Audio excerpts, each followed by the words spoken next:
ایران نے حملوں کے جواب میں پھر امریکی اڈوں کو نشانے پر لے لیا۔ ایرانی فوج کا کویت میں 2 امریکی فوجی اڈوں پر حملے کا دعویٰ۔ بیان میں کہا العدیری کیمپ میں ایک اسلحہ ڈپو کو تباہ کر دیا۔ علی الصالح ایئر بیس پر پیٹریوٹ ریڈار اور فضائی نگرانی کے ایک ریڈار کو نشانہ بنایا۔ امریکہ کی جانب سے شہری انفراسٹرکچر کو نشانہ بنانے کے جواب میں حملے کیے۔ دوسری جانب امریکی فوج کا کہنا ہے کہ عراق کے شہر اربیل میں امریکی قونصل کے قریب بارود سے بھرا ڈرون مار گرایا گیا۔ اردن میں فوجیوں کی ہلاکت پر امریکی صدر کا پارا ہائی۔ پینٹاگون کو پوری شدت سے ایران پر بمباری کا حکم دے دیا۔ ایران کے میزائل حملوں سے اردن میں فوجیوں کی ہلاکت پر امریکی صدر ڈونلڈ ٹرمپ کا بیان۔ کہا امریکی فوجیوں کی ہلاکت انتہائی افسوسناک ہے، صورتحال پر بے حد دکھ ہے۔ ایران ڈیل پر عمل نہیں کر رہا تو امریکہ کو بھی فکر نہیں۔ ایران کو کبھی نیوکلیئر ہتھیار حاصل نہیں کرنے دیں گے۔ ایران نے امریکی میزائل دفاعی نظام کا توڑ نکال کر اہداف پر درستی سے حملے کیے۔ روسی میڈیا کا دعویٰ۔ رپورٹ میں کہا ایران کے نئے میزائل تیز رفتار اور ہدف پر لگنے سے پہلے پوزیشن بدلنے والے ہیں۔ پینٹاگون کو تشویش ہے کہ ایران حساس مقامات کو کیسے درستی سے نشانہ بنا رہا ہے۔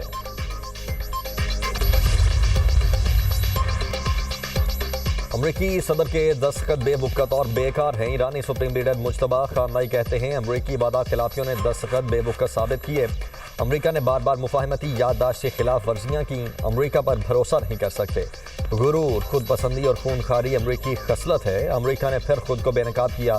امریکہ نے بددیانتی اور بدنیتی کا ثبوت دیا۔ امریکہ نے کشیدگی بڑھائی تو تیار رہے، دشمن کو ناقابل فراموش سبق دیں گے۔ ایران نے مفاہمتی یادداشت پر عمل معطل کر دیا۔ ایرانی نائب وزیر خارجہ کاظم غریب آبادی کا کہنا ہے کہ ہم مذاکرات کر رہے تھے، بدقسمتی سے امریکہ نے جارحانہ اقدامات کیے، مفاہمتی یادداشت کے تمام نکات معطل کر رہے ہیں۔ ایران اب کوئی نکات نافذ نہیں کر رہا۔ اس وقت ایران کی اولین ترجیح ملک کا مضبوط دفاع ہے۔ ترجمان ایرانی وزارت خارجہ اسماعیل بقائی نے کہا امریکہ نے ہر سطح پر معاہدہ توڑا، آبِ ہرمز میں جہازوں کو متجاوزی روٹ کے لیے اکسایا۔ ایرانی نائب صدر محمد رضا عارف بولے مفاہمتی یادداشت کی سیاہی خشک ہونے سے پہلے ہی امریکہ نے ایران پر حملہ کر دیا۔ پاکستان میں ایران کے سفیر رضا امیری مقدم نے کہا کہ امریکہ نے مفاہمتی یادداشت کی خلاف ورزی کی، دنیا امریکہ کی مذمت کرے۔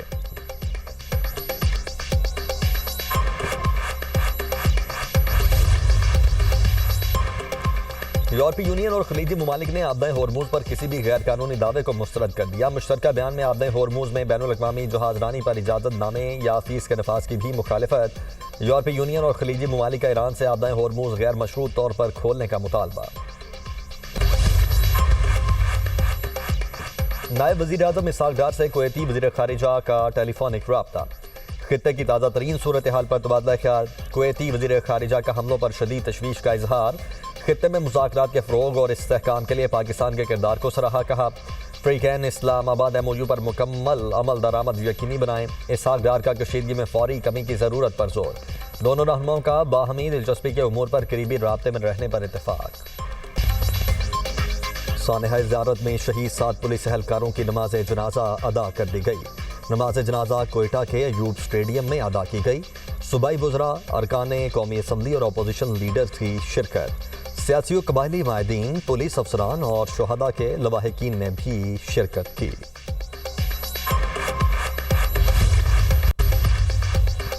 بلاول بھٹو سے وزیر اعلیٰ بلوچستان کی زرداری ہاؤس اسلام آباد میں ملاقات۔ سرفراز بگٹی نے صوبے کی انتظامی اور سیاسی صورتحال سے آگاہ کیا۔